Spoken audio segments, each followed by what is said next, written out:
আপনারা এই 10টা কাজ কখনো ছাড়বেন না।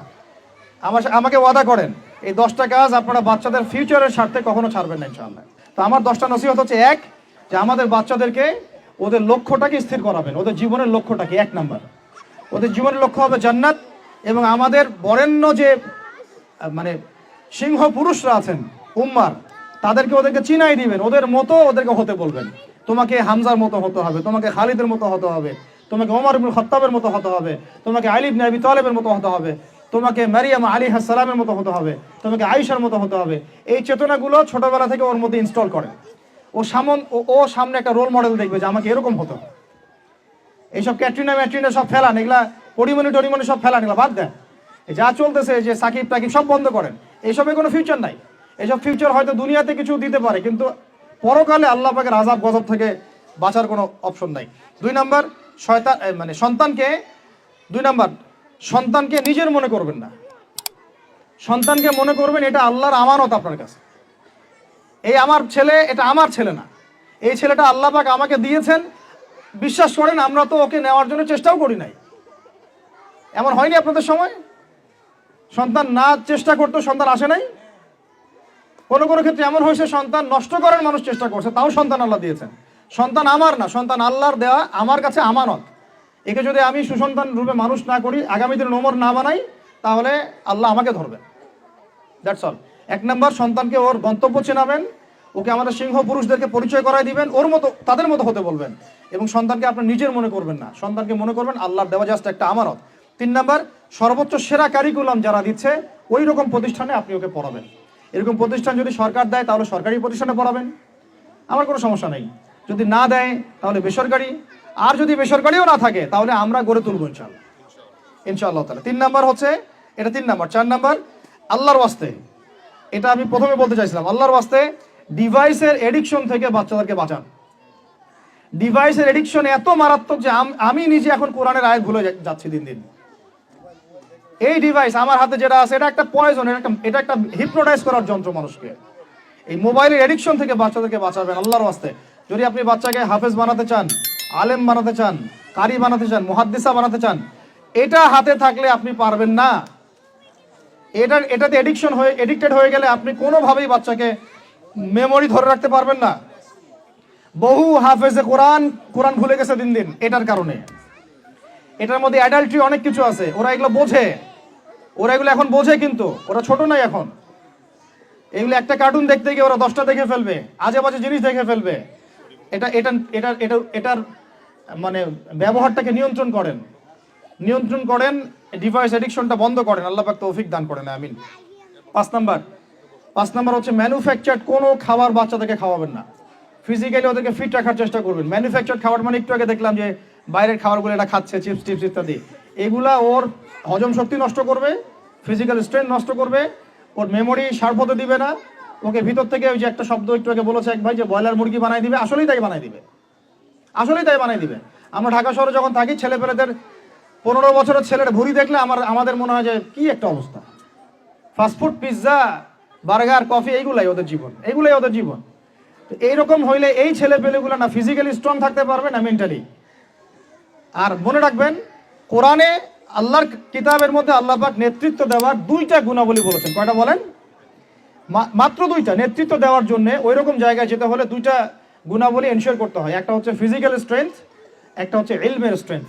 বাসতাতাম ফিল জিসমি ওয়াল ইলম আও বাসতাতাম ফিল ইলমি ওয়াল জিসম, মানে জ্ঞানে এবং দৈহিক শক্তিতে বলীয়ান হওয়া। ছোটবেলা থেকে খাবারে যদি আপনারা সচেতন না হন, এই বাচ্চারা বড় হয়ে দেখবে যে 15, 20, 30 বছরেই ভেঙে পড়ে গেছে।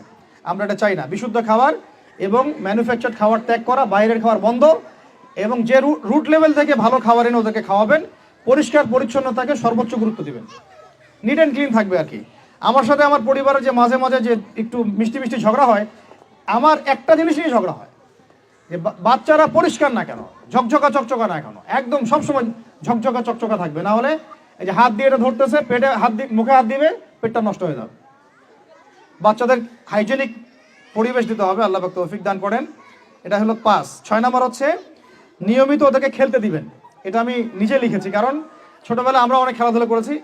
আমি একটু বুঝাই জাস্ট 1 মিনিটে। যত বেশি খেলবে তত স্ট্রেট হবে, মানে ঘামবে। যত ঘামবে তত ক্লান্ত হবে, যত ক্লান্ত হবে ঘামবে তত কোলেস্টেরল কমে যাবে, ব্লাড সার্কুলেশনটা খুব ভালো হবে। তারপরে যত খেলবে ও টায়ার্ড হবে, তখন ও খাবে বেশি, মানে ভালো জিনিস খাবে বেশি, রুচি বাড়বে।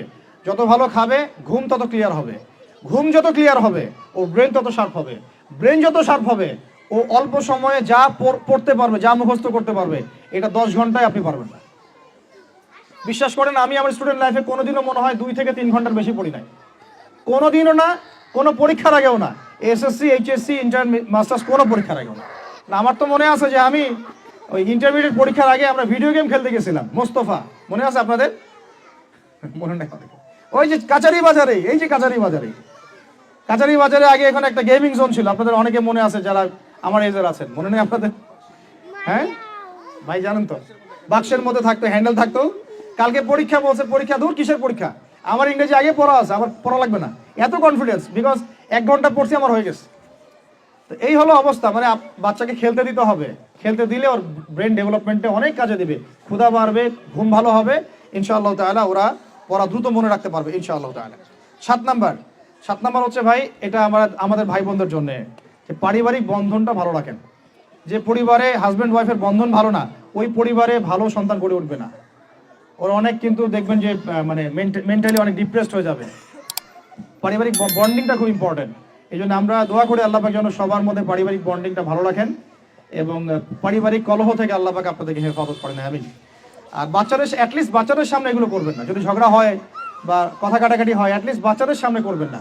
এগুলো বাচ্চাদের শিশু মনে অনেক প্রভাব ফেলে, অনেক প্রভাব ফেলে। আপনার ওমর রাদিয়াল্লাহু আনহুর ঘটনা জানেন তো? উনি এত কঠোর কেন জানেন? আপনারা যে বলেন উনি কঠোর মানুষ ছিলেন, কেন জানেন? ওনার বাবা তাকে ছোটবেলায় কঠিন শাসন করতেন, কঠিন শাসন। ঠিক আমি এরকম একটা পরিবেশে বড় হয়েছি। যারা খুব কঠিন শাসনে বড় হয় তারা হয় দুরকম হবে, এক হয় তারা নষ্ট হয়ে যাবে, অথবা তারা উম্মাকে নেতৃত্ব দিবে, দুটার একটা।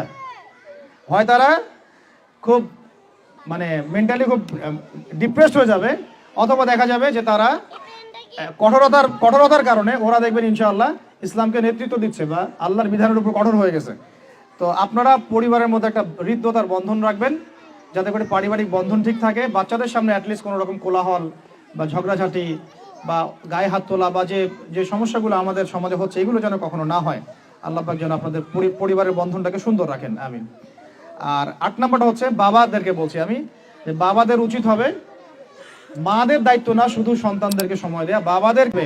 Because brother, you are not a money making machine at all.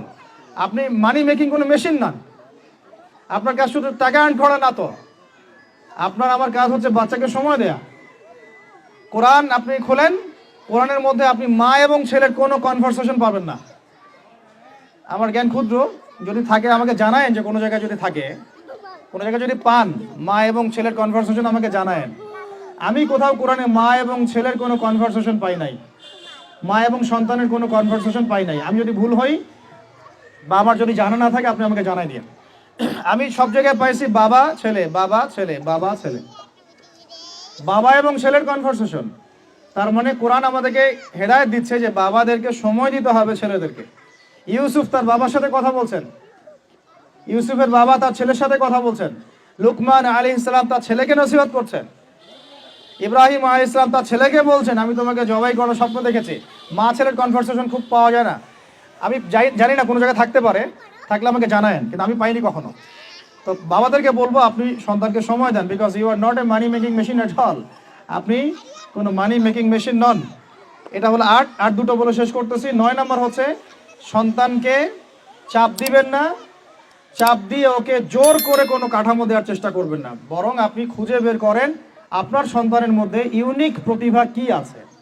এই মেয়েটার মধ্যে হয়তো একটা প্রতিভা আছে যেটা আমার মেয়ের মধ্যে নাই, এর মধ্যে একটা প্রতিভা আছে ইউনিক যেটা ওর মধ্যে নাই, ওই ছেলেটার মধ্যে একটা প্রতিভা আছে যেটা আবার এই মেয়ের মধ্যে নাই। আপনি কখনো কারোর সাথে কারো তুলনা করবেন না। তুমি মারিয়ামের মতো ফার্স্ট হতে পারো নাই কেন, তুমি ওই সুমাইয়ার মতো সেকেন্ড কেন হলো না, তুমি ওই আবদুল্লাহর মতো কেন ফার্স্ট হলো না, কখনো এরকম তুলনা করবেন না। এগুলো করলে ছেলেরা ভিতর থেকে, মেয়েরা ভিতর থেকে খুব ডিপ্রেসড হয়ে যায়, আত্মবিশ্বাস হারায় ফেলে। ওরা মানে মনে করে হয়তো আমার দ্বারা কিছু হবে না, বরং আপনি আরো উৎসাহিত করবেন, কোনো সমস্যা নেই বাবা, কোনো সমস্যা নেই আম্মু, এবার পড়ো নেই, পরে এবার হবে ইনশাআল্লাহ। বরং তাদেরকে সময় দিবেন এবং খুঁজে বের করবেন যে কোন প্রতিভা আপনার মেয়ের মধ্যে, আপনার ছেলের মধ্যে আছে। কেউ দেখবেন খুব ভালো লিখতে পারে, কেউ ভালো আবৃত্তি করতে পারে, কেউ ভালো নেতৃত্ব দিতে পারে, কেউ ভালো দেখবেন যে মাশাআল্লাহ মুখস্থ করতে পারে। প্রতিভা বিচক্ষণতার সাথে ফাইন্ড আউট করতে হবে। এটা আমার কাজ বাবা হিসেবে, আপনার কাজ মা হিসেবে। আল্লাহ পাক আমাদেরকে এটা করার তৌফিক দান করেন। আমি জোর করে চাপায় দেওয়া যাবে না। আর একটা নসিহত শেষ, সেটা হলো আমরা তো 5 ওয়াক্ত নামাজ পড়বই, বাচ্চাদেরকে তো ইসলামী পরিবেশ দিবই। আমাদের তাহাজ্জুদের ওয়াক্তে 2 রাকাত নামাজ পড়াটাকে আপনার উপর ফরজ করে নেন। তাহাজ্জুদের ওয়াক্তে অন্তত 2 রাকাত নামাজ পড়াকে আপনার আমার উপর ফরজ করে নেন, যদি ওটা ফরজ না, ফরজ করে নেন। কারণ ওই সময় দোয়া যেগুলো করা হয় আল্লাহর কাছে একদম সরাসরি কবুল হয়। আপনাদেরকে আমি একজন মনীষীর কথা খালি বলবো, ইমাম বুখারী রাহিমাহুল্লাহ, নাম শুনেছেন আপনারা? তার কিতাব কিয়ামত পর্যন্ত ইনশাআল্লাহ পড়ানো হবে। ওইটা না পড়ে কেউ আলেম হয় না, তাই না বিষয়টা? তিনি যে একসময় অন্ধ ছিলেন আপনারা কি জানেন? তিনি যে একসময় চোখে দেখতে পারতেন না, আপনারা কয়জন জানেন? তার মা তাহাজ্জুদের ওয়াক্তে আল্লাহর কাছে কান্না করতে করতে করতে করতে, আল্লাহ আমার ছেলের চোখটা ভালো করে দাও, আল্লাহ আমার ছেলের দৃষ্টিশক্তি ফিরায় দাও, আল্লাহ আমার ছেলের দৃষ্টিশক্তি ফিরায় দাও। মায়ের এই দোয়া আল্লাহ পাকের আরশ পর্যন্ত পৌঁছে দেয় অলৌকিকভাবে, মিরাকুলাসলি। ইমাম বুখারী রাহিমাহুল্লাহ সকালবেলা উঠে চোখে দেখা শুরু করেছে। আজকে ইমাম বুখারী কি এবং তার কিতাবের মূল্য কি, তার মর্যাদা কোথায়, তার কিতাব না পড়লে আমাদের মধ্যে কোনো মানুষ আলেম হতে পারবে না, এটা আমরা এখন স্বতঃস্বীকৃত। কিভাবে হয়েছে ভাই বোনেরা? দোয়ার মাধ্যমে। প্রচুর দোয়া করতে হবে সন্তানদের জন্য। আমি যতবার বাইতুল্লাহ যতবারই জিয়ারত করেছি, তাওয়াফ করেছি, প্রত্যেক তাওয়াফে আমি সবসময় দোয়া করি আমার ছেলে মেয়েদের জন্য। আল্লাহ আমার ছেলে ওসমানকে ওসমান রাদিয়াল্লাহু আনহুর মতো বানাও, শর্টকাট দোয়ার কি। আমার ছেলে মেয়ে মারিয়ামকে মারিয়াম আলাইহিস সালামের মতো বানায় দাও। আল্লাহ আমার মেয়ে আয়েশাকে আয়েশা রাদিয়াল্লাহু আনহার মতো বানায় দাও। আল্লাহ আমার ছেলে ওমরকে ওমর ইবনে খাত্তাবের মতো বানায় দাও। আপনারা এবার দোয়া করতে থাকেন, দোয়া কবুলের সময়গুলো খুঁজে খুঁজে বের করে দোয়া করতে থাকতে হবে ইনশাআল্লাহ। বাবা মার দোয়া আল্লাহ পাক ফেলবেন না ইনশাআল্লাহ। আল্লাহ পাক আমাদেরকে এই বিষয়গুলো আমল করার তৌফিক দান করেন। আর সব সময় ছেলে মেয়েদেরকে আত্মবিশ্বাস দিবেন। যত তাদেরকে কনফিডেন্স দিবেন, ওরা আরো ভালো করবে। যত ধমক দিবেন, এই তুই পারিস না, তোর দ্বারা হয় না, তুই কি করস, ইত্যাদি ইত্যাদি, তত দেখবেন ও আর পারতেছে না।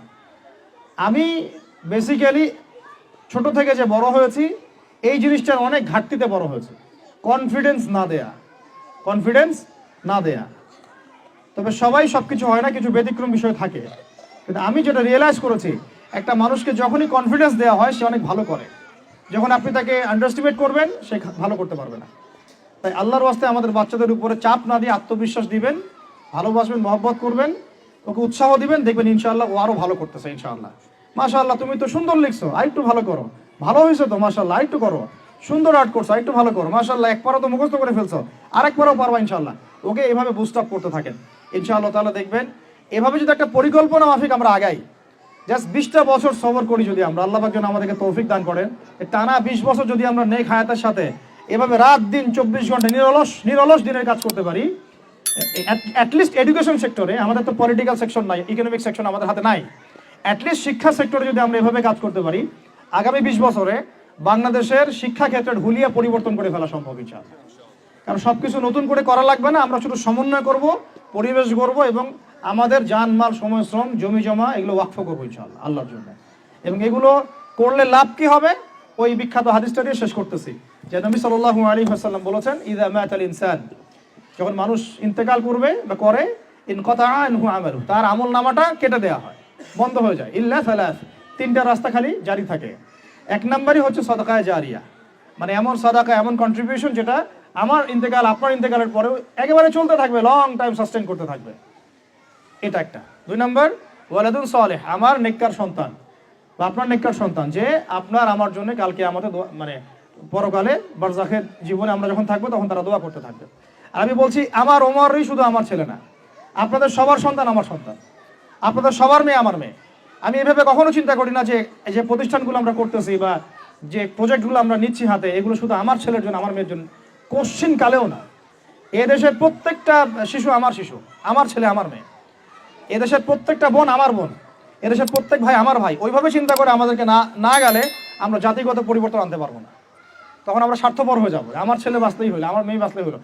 তখন হবে কি, আমার ছেলে আদতে বাঁচতে পারবে না, আমার মেয়েও বাঁচতে পারবে না, কারণ ফিতনা যখন সব জায়গায় ছড়ায় পড়বে আমার ঘরেও তো ঢুকবেই, স্বাভাবিক। আর শেষ নাম্বারটা হচ্ছে আল ইলম, এমন জ্ঞান ইউনতাফাউ বিহিন নাস, যে জ্ঞান দিয়ে মানুষ উপকৃত হয়। এই হলো শিক্ষা প্রজেক্টগুলো। আল্লাহ পাক এই হাদিসটার উপর আমাদের সবাইকে আমল করার তৌফিক দান করেন, আমিন। আর আমি লম্বা করছি না, আপনাদের অনেকেই ক্ষুধার্ত, আমাদের বাচ্চারা ক্ষুধার্ত।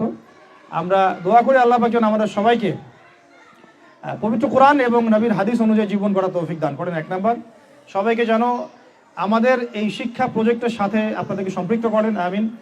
আমাদের জীবনের গন্তব্যটা আমাদেরকে ফিক্স করার তৌফিক দান করেন, বাচ্চাদেরকে মানুষ করার তৌফিক দান করেন, সবাইকে হালাল খাওয়ার তৌফিক দান করেন, ধৈর্য ধরার তৌফিক দান করেন, নেক আমল আল্লাহ পাক যেন বেশি বেশি করার তৌফিক দেন এবং সুন্নাহ ভিত্তিক জীবন গড়ার তৌফিক দেন। এছাড়াও আমি দোয়া করি মন থেকে আল্লাহ পাক যেন আমাদের বাচ্চাদেরকে সুস্থ রাখেন, আমাদের প্যারেন্টসদেরকে সুস্থ রাখেন, টিচার্সদেরকে সুস্থ রাখেন এবং আমাদেরকে সুস্থতার সাথে আল্লাহ পাক লম্বা সময় দিনের কাজ করার তৌফিক দান করেন। এবং ভিতরে বাহিরে যত ইসলাম বিরোধী অপতৎপরতা আছে এগুলোকে আমাদেরকে সাহসিকতার সাথে ফেস করার তৌফিক দান করেন, আমিন। আর আমি সর্বশেষ আবারও বলতেছি যে এই দায়িত্বগুলো আমাদের একার না। প্রিয় দিনী ভাই এবং বোনেরা, আপনাদের সবার দায়িত্ব আগায় আসেন। আমি এভাবে আগে কখনো বলি নাই, এখন বলতেছি বিকজ আমি চাই না আমাদের কোনো প্রতিষ্ঠান কোনো মানুষের ছত্র ছায়ায় থাক। প্রত্যেকটা প্রতিষ্ঠান, প্রত্যেকটা মার্কাজ, প্রত্যেকটা ক্যাম্পাস শুধু হবে আল্লাহর জন্যে, আল্লাহর জমিতে, আল্লাহর বিল্ডিং, এটা কিয়ামত পর্যন্ত এভাবে থাকবে ইনশাআল্লাহ। এটা আমার কোনো ব্যক্তি মালিকানায় না। আল্লাহর জন্য ওয়াকফ করার আমাদের জায়গা দরকার, কনস্ট্রাকশন দরকার, ফাইন্যান্স দরকার। ইনশাআল্লাহ তাআলা আল্লাহ পাক আমাদেরকে যে নিয়ামতগুলো দিয়েছেন এগুলো যদি আমরা সবার সামনে মানে সুষ্ঠুভাবে উপস্থাপন করতে পারি, আমি আশা করি সারা দেশ বিদেশের অনেক মানুষ আগে আসবে ইনশাআল্লাহ তাআলা। আল্লাহ পাক আমাদেরকে প্রত্যেকটা বিভাগীয় শহরে এরকম প্লে থেকে নিয়ে মাস্টার্স পর্যন্ত, দ্যাট মিনস নুরানি থেকে নিয়ে ইফতা পর্যন্ত এইরকম একটা ক্লাসিক্যাল প্রতিষ্ঠানগুলো, মার্কাজগুলো গড়ে তোলা তৌফিক দান করেন, আমিন। আমি আজকের মতো এখানে শেষ করছি। আকুলু কওলি হাযা আস্তাগফিরুল্লাহ লি ওয়া লাকুম ওয়া লিসাইরিল মুসলিমিন। বারাকাল্লাহু লানা ওয়া লাকুম বিল আয়াতিল হাকীম। ইন্নাহু তাআলা জাওয়াদুন কারীম রাউফুর রহিম।